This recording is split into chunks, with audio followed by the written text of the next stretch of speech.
The massive conference chamber hummed with quiet anticipation.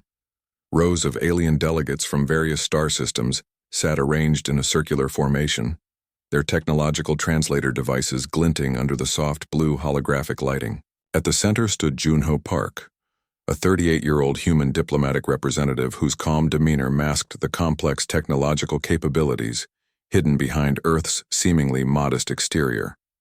The Varian delegation, tall, crystalline humanoids, with translucent skin and multiple joint structures, looked down at the human delegation with a mixture of curiosity and mild condescension. Their lead diplomat, a senior representative named Kralvik, had already made several subtle comments suggesting humanity was barely considered a noteworthy civilization in the grand galactic landscape. Junho understood their perspective perfectly. Earth had only been recognized as a spacefaring civilization for barely 3 decades. Compared to species who had been traveling between stars for thousands of years, humans were considered technological infants. But what the aliens didn't comprehend was humanity's extraordinary capacity for rapid innovation and adaptation. As Kralvik began his standard introductory speech about galactic protocols and interspecies communication guidelines, Junho's neural implant was quietly collecting and analyzing every minute detail of the alien communication. Microscopic sensors woven into his diplomatic uniform were mapping energy signatures, communication frequencies, and subtle linguistic nuances that would normally escape human perception. The conference room itself was a marvel of diplomatic engineering. Located on a neutral space station positioned precisely between multiple star systems, it represented a technological marvel of collaborative design. Gravitational stabilizers ensured comfort for species with different physiological requirements, while advanced atmospheric processors maintained breathable conditions for diverse biological entities. Junho's team consisted of 4 carefully selected individuals. Dr. Elena Rodriguez, a quantum communications expert, sat quietly taking notes. Technical specialist David Chen monitored advanced scanning equipment, while Chief Security Officer Marcus Williams maintained a vigilant but non-threatening posture. The 4th member, Dr. Seok-Wan Lee, the lead technological strategist, watched the proceedings with an almost imperceptible smile. What the alien delegates didn't realize was that this seemingly routine first contact meeting was far more than a simple diplomatic exchange. Every second was an opportunity for humanity to gather intelligence, understand complex interstellar dynamics, and assess potential technological exchange possibilities. Kralvik continued his monotonous speech, describing the Galactic Council's millennia-old traditions and established protocols. His tone suggested an expectation that humans would be overwhelmed, grateful for even being considered worthy of interaction. What he didn't know was that humanity had been preparing for this moment through decades of covert research and technological development. The human delegation's appearance was deliberately modest. Standard dark gray uniforms with minimal technological embellishments gave an impression of simplicity. But beneath those unassuming exteriors lay some of the most advanced bio-integrated technological systems in the known galaxy. Junho listened, carefully, his neural implant processing multiple layers of communication simultaneously.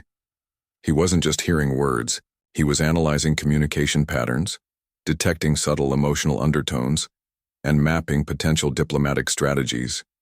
Each gesture, each vocal modulation from the alien delegates was being recorded and analyzed in real time. Dr. Rodriguez subtly adjusted her communication device, its quantum entanglement capabilities allowing instantaneous data transmission back to Earth. Every piece of information, every technological hint was being meticulously documented and analyzed by some of humanity's most advanced research teams. As the initial diplomatic protocols concluded, a momentary silence filled the chamber. Kralvik expected a standard, submissive response from the human representative. Instead, Junho stepped forward, his movements precise and confident.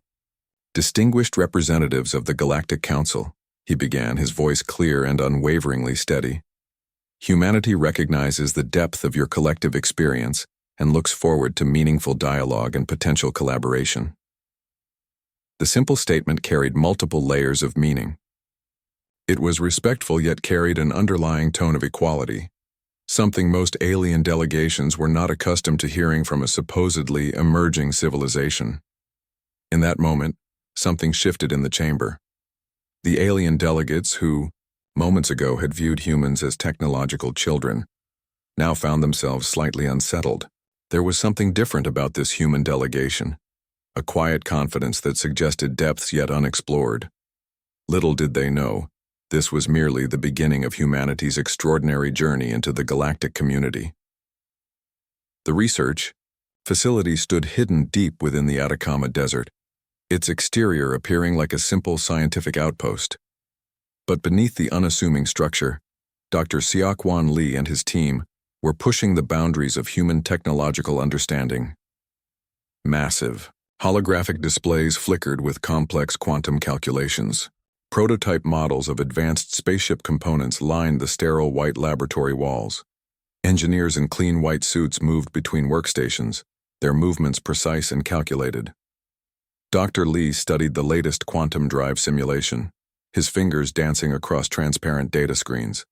The current model was revolutionary, a propulsion system that could potentially bend traditional understanding of space travel.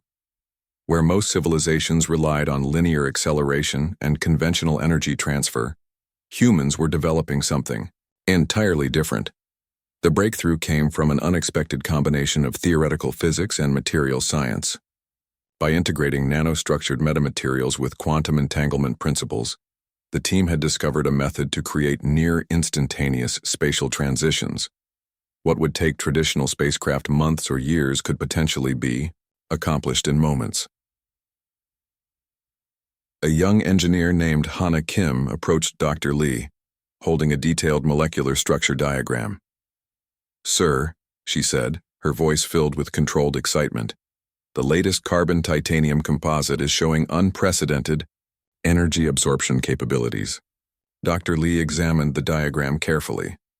The molecular structure looked like an intricate dance of atoms, each bond engineered with mathematical precision. Traditional spaceship materials absorbed energy through passive resistance. This new composite could actively redirect and transform energy, essentially turning potential damage into usable power. Outside the main research area, another team worked on adaptive shielding technologies. Led by Dr. Marcus Chen, they were developing protection systems that could dynamically respond to different types of energy signatures. Unlike standard shields that relied on fixed frequency barriers, these new systems could instantly recalibrate and adapt. The prototype they were developing, nicknamed Chameleon Shield, could potentially make a spacecraft virtually invisible to conventional scanning technologies. It wasn't just about defense, it was about redefining the very concept of technological stealth. Nearby computer systems processed enormous amounts of data.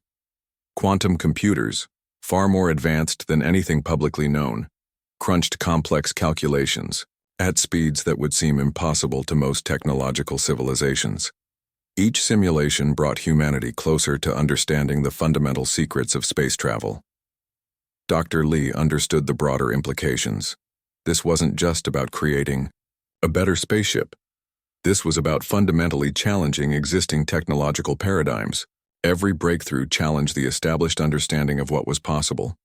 The team worked with a sense of purpose that went beyond individual achievement. They represented humanity's collective ambition, the drive to explore, understand, and ultimately transcend current limitations. Each line of code, each molecular adjustment was a step towards a greater understanding of the universe. Funding for the project came from a combination of government resources and private technological investments. But the true investment was human potential, the ability to imagine something that didn't yet exist and then bring it into reality.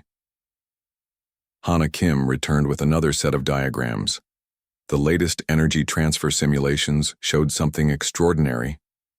Their quantum drive prototype could potentially generate more energy during transition than was initially inputted.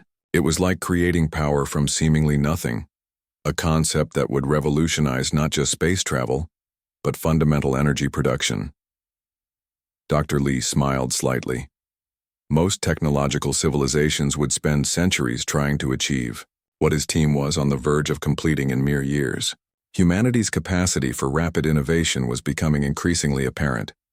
The prototype spaceship, currently known as Thunderbolt, was more than a technological marvel. It represented humanity's first true step into becoming a serious contender in galactic technological circles. Its design defied conventional engineering principles, incorporating adaptive systems that could respond and evolve in real time. Outside the research facility, the Atacama Desert stretched endlessly. Harsh, unforgiving yet beautiful in its stark simplicity. Much like the technological development happening underground, the desert represented potential, something that could transform from seemingly empty space into something extraordinary. As evening approached, the research team continued their work. Computer systems hummed, holographic displays continued their complex dance of information, and humanity inched closer to a technological breakthrough that would change everything. Dr. Lee looked at the latest simulation results. They were close, very close, and when they succeeded, the galaxy would never be the same again. The quantum drive prototype pulsed with potential energy, waiting to be unleashed. The vast darkness of space erupted with sudden violence. Massive energy signatures from multiple, warring factions created a chaotic battlefield that stretched across several star systems.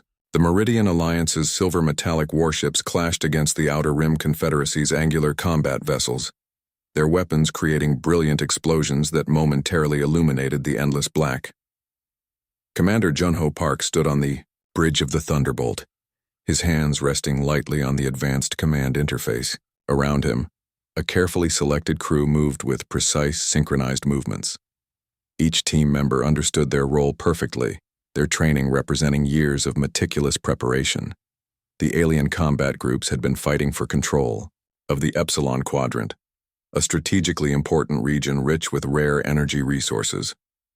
Neither side expected humanity to intervene. Most galactic civilizations viewed humans as technological newcomers, barely worthy of diplomatic recognition. Junho's neural interface processed multiple tactical scenarios simultaneously. The Thunderbolt's advanced quantum systems could analyze battlefield dynamics faster than any traditional computer. Where other species relied on predetermined combat protocols, humans introduced an element of unpredictability that defied conventional military understanding. "Prepare quantum drive alignment," Junho commanded, his voice calm and steady. The bridge crew responded instantly, their movements fluid and synchronized. The Thunderbolt's unique design began to shimmer. Its adaptive hull started changing molecular structure, absorbing and redirecting incoming energy signatures from enemy weapon systems. Traditional scanning technologies couldn't even detect the vessel's exact location or configuration.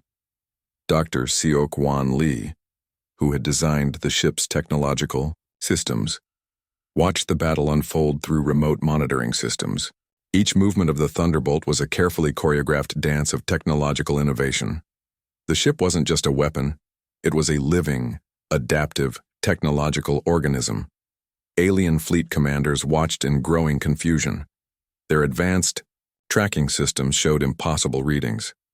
The human vessel seemed to exist in multiple locations simultaneously, its energy signature defying all known physical laws. The Meridian Alliance's lead battleship, a massive construct nearly 5 kilometers long, fired its primary weapon, a concentrated energy beam capable of destroying entire planetary installations. The beam passed directly through where the Thunderbolt should have been, creating momentary disbelief among the alien crews. Junho's tactical team began implementing a strategy that would reshape understanding of space combat. Instead of direct confrontation, they used quantum positioning to create multiple phantom signatures. Each false position drew enemy fire, systematically revealing and then exploiting weaknesses in the alien battle formations. "Target acquired," announced technical specialist David Chen. "Quantum disruption sequence ready." The Thunderbolt's weapon systems were unlike anything in galactic military history. Rather than destroying through conventional explosive force, they introduced precise quantum fluctuations that could destabilize entire ship systems from within. The first alien vessel suddenly lost power, Its complex energy grid collapsed without any external physical damage. Then another, and another. The Outer Rim Confederacy's fleet found themselves progressively paralyzed, their most advanced technological defenses rendered useless. Alien communication. Channels erupted in confusion. Commanders shouted conflicting orders. Their understanding of warfare, developed over thousands of years, crumbled in moments against an opponent they couldn't comprehend. Junho understood this was more than a military engagement. This was a demonstration. A clear message about humanity's technological capabilities. They weren't asking to be recognized as a galactic power. They were proving it. The battle lasted less than 17 minutes. When it concluded, no human lives had been lost. No physical damage had been sustained by the Thunderbolt. The alien fleets were completely neutralized, their most advanced technological systems completely disabled. Dr. Elena Rodriguez began transmitting preliminary data back to Earth. Every moment, every quantum fluctuation was being documented. This wasn't just a military victory. It was a technological milestone that would reshape galactic understanding. As the Thunderbolt completed its strategic maneuvers, something extraordinary happened. The ship's adaptive hull began broadcasting a simple message in multiple galactic communication frequencies. Humanity seeks peaceful coexistence, but we will defend our interests. The message was clear, direct, uncompromising. Commander Junho Park allowed himself a slight smile. The galaxy had just learned an important lesson about underestimating human potential. The stars remained silent, bearing witness to a moment that would change everything. The Galactic Council's emergency chamber buzzed with tension. Representatives from multiple star systems sat in stunned silence, reviewing the tactical reports from the recent conflict. At the center of their confusion stood Hae-Sung Kim, humanity's strategic coordinator, whose calm demeanor seemed to unsettle the alien delegates more than any aggressive posture could. Intelligence reports had been streaming in from multiple sectors. The human approach to conflict was unlike anything documented in galactic military archives. Where traditional civilizations followed predictable strategic patterns, humans introduced an element of psychological warfare that defied conventional understanding. Junho Park's tactical team had developed a revolutionary approach to military strategy. Instead of direct confrontation, they used a complex system of misinformation, technological misdirection, and psychological manipulation. Each military engagement became a multi-layered chess game where the rules constantly changed. The Thunderbolt's quantum communication systems could intercept and analyze communication channels faster than any known technological system. This allowed the human strategic team to predict enemy movements with unprecedented accuracy, but more importantly, they could introduce subtle disruptions that would completely destabilize enemy decision-making processes. Dr. Elena Rodriguez had developed a series of communication algorithms that could exploit psychological vulnerabilities in different alien communication systems. These weren't just technical hacks. They were sophisticated psychological interventions that could create doubt, confusion, and internal conflict within enemy command structures. During one critical engagement, the human team managed to redirect an entire alien fleet's communication systems. Fleet commanders received conflicting orders, believed their own communication channels were compromised, and ultimately destroyed several of their own ships out of pure confusion. The strategy went beyond traditional military thinking. Where other civilizations saw war as a physical confrontation, humans transformed it into a complex psychological and technological chess match. Each move was calculated to create maximum psychological impact with minimum physical destruction. Hae-Sung Kim explained the approach to the bewildered Galactic Council representatives. "Conflict is not about destroying an enemy," he said calmly. "It's about making the enemy destroy themselves." The alien delegates struggled to comprehend this approach. Their military doctrines, developed over thousands of years, relied on established rules of engagement. Humans were rewriting those rules with each strategic intervention. Technological innovations played a crucial role. The Thunderbolt's adaptive systems could simulate multiple technological signatures simultaneously.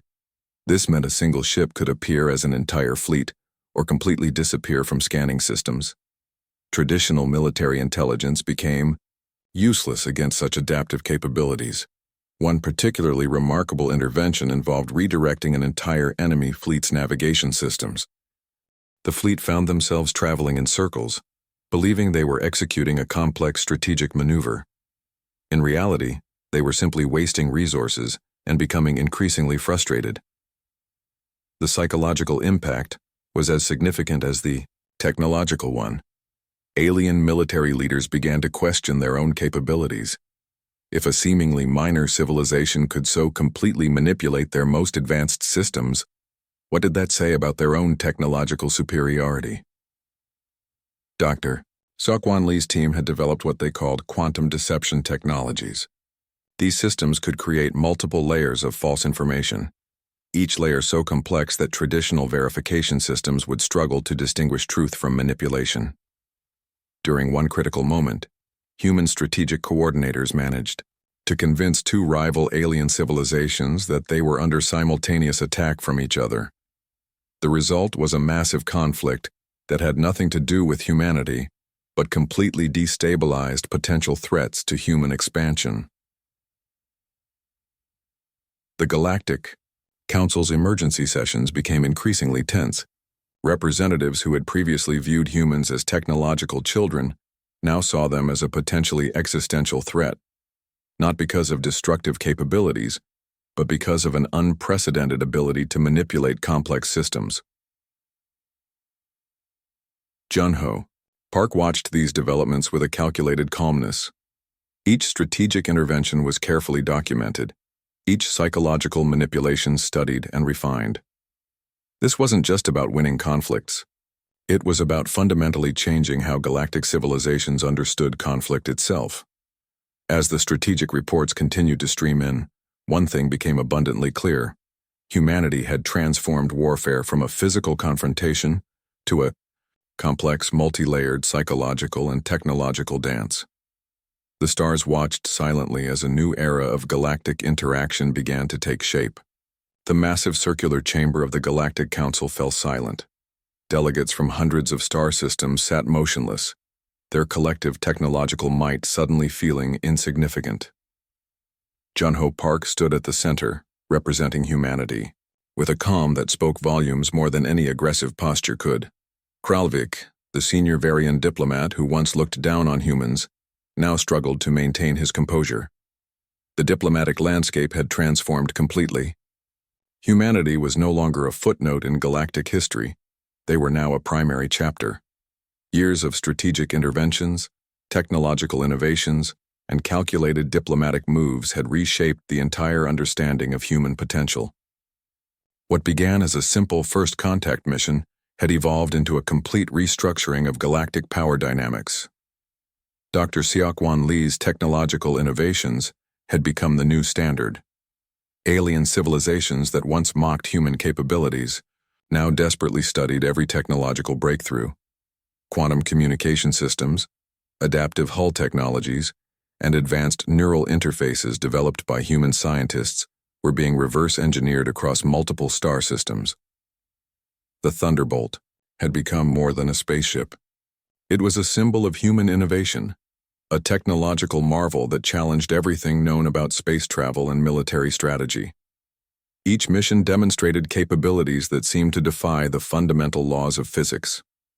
Hae-Sung Kim, the strategic coordinator, had transformed diplomatic interactions into a complex psychological game. Human negotiators could now predict and manipulate communication patterns with unprecedented accuracy. Alien diplomatic teams found themselves constantly one step behind. The economic implications were staggering. Human technological patents became the most valuable commodities in the galactic marketplace. Resources that were once controlled by established civilizations now flowed through human-controlled trade networks. During one critical moment, a representative from the Outer Rim Confederacy approached the human delegation. "We want to understand," he said, his voice a mixture of respect and barely concealed frustration.